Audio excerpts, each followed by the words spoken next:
Hey there. Subscribe to my channel and also press this bell icon so you can get latest video notifications. And this is absolutely free. अस्सलाम वालेकुम दोस्तों, हक़ मौजूद साथियों, गुज़िरियल video में असां पढ़ियासीं कंप्यूटर छा आहे, डेटा छा आहे ऐं इंफॉर्मेशन छा आहे। उन खां अलावा इनपुट ऐं आउटपुट ते बि डिस्कस कयोसीं ऐं आम तौर ते इस्तेमालु थींदड़ इनपुट ऐं आउटपुट डिवाइसिस जो पिणु जाइज़ो वरितोसीं। सो दोस्तों, अॼोकी वीडियो में असां पढ़ंदासीं इनपुट डिवाइसिस जो इस्तेमालु ऐं हिकु हिकु इनपुट डिवाइसिस ते अलॻि अलॻि तफ़सीली जाइज़ो पिणु वठंदासीं। साथियों, अचो त शुरू था करियूं। कंप्यूटर कीबोर्ड छा आहे ऐं उन जो कहिड़ो इस्तेमालु आहे। कीबोर्ड हिकु इनपुट डिवाइस आहे जेका कंप्यूटर खे इनपुट या इंस्ट्रक्शंस ॾियण में मदद कंदी आहे।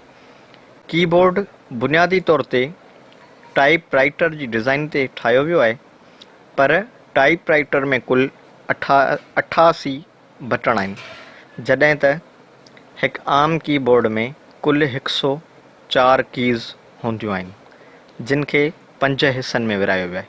उन्हनि में typing keys, number keys, function keys, navigation keys ऐं न्यूमरिक कीपैड अची वञनि था।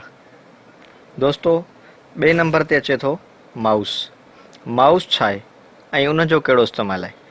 माउस असांजे कंप्यूटर जे अंदरि हरकतुनि या मूवमेंट खे कंट्रोल कंदो आहे, जंहिंजी मदद सां असां स्क्रीन ते कर्सर या पॉइंटर खे आसानीअ सां कंहिं बि जॻह ते मूव करे सघंदा आहियूं। हिकु आम माउस में कुल 2 बटण हूंदा आहिनि, जिन में हिकु राइट क्लिक ऐं हिकु लेफ़्ट क्लिक। उन खां अलावा हिकु अदद नंढिड़ो व्हील यानी स्क्रोल रोल लॻियल हूंदो आहे, जंहिंजी मदद सां असां कंहिं बि पेज खे स्क्रोल वग़ैरह आसानी सां करे सघंदा आहियूं। जॾहिं त राइट क्लिक जी मदद सां कंहिं बि प्रोग्राम जे ऑप्शन्स में अची वेंदा आहियूं ऐं लेफ़्ट क्लिक सां कंहिं बि फाइल खे सिलेक्ट करे सघंदा आहियूं ऐं आसानीअ सां हिकु जॻह तां ॿी जॻह ते खणी वञी सघंदा आहियूं। दोस्तों, उन खां पोइ असां वटि अचे थी वेब कैम। वेब कैम ख़ासि तौर ते इंटरनेट यूज़र्स जे लाइ हूंदी आहे। मिसाल तौरु को इंटरनेट यूज़र आहे, उहो फेसबुक, व्हाट्सएप वग़ैरह ते या IMO ते वीडियो कॉल आसानी सां करे सघंदो आहे, त जीअं संदसि तस्वीर परीहं हमरा वटि शो थींदी आहे। उनखे वेब कैम चइबो आहे। ऐं वेब कैम जो हिकिड़ो ॿियो बि फ़ाइदो आहे, जो वेब कैम जी मदद सां असां स्क्रीन रिकॉर्ड बि करे सघंदा आहियूं। उन खां अलावा असां वटि अचे थो माइक्रोफोन।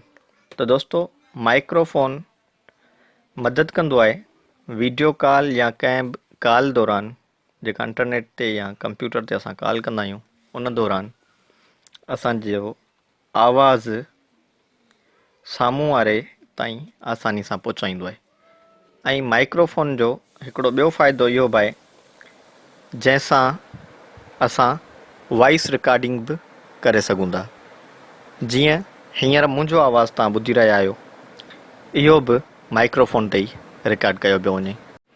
दोस्तों, 5 नंबर ते असां वटि अचे थो स्कैनर, जंहिंजी मदद सां असां कंहिं बि फाइल या किताब या कंहिं बि लिखियल पने या फ़ोटो वग़ैरह खे स्कैन करे, या ईअं खणी चइजे त हार्ड फाइल खे सॉफ्ट में कन्वर्ट करण जे लाइ उनखे स्कैन करे असां पंहिंजी स्क्रीन ते ॾिसी सघंदा आहियूं। त दोस्तों, इहे हुआ 5 डिवाइसिस, इनपुट डिवाइसिस, जेके आम तौर ते हर कंप्यूटर में ऐं हर यूज़र इस्तेमालु कंदो आहे। दोस्तों, वीडियो सुठी लॻी हुजे त लाइक ज़रूरु कजो ऐं कमेंट में कमियूं कोताहियूं नोट कराइजो।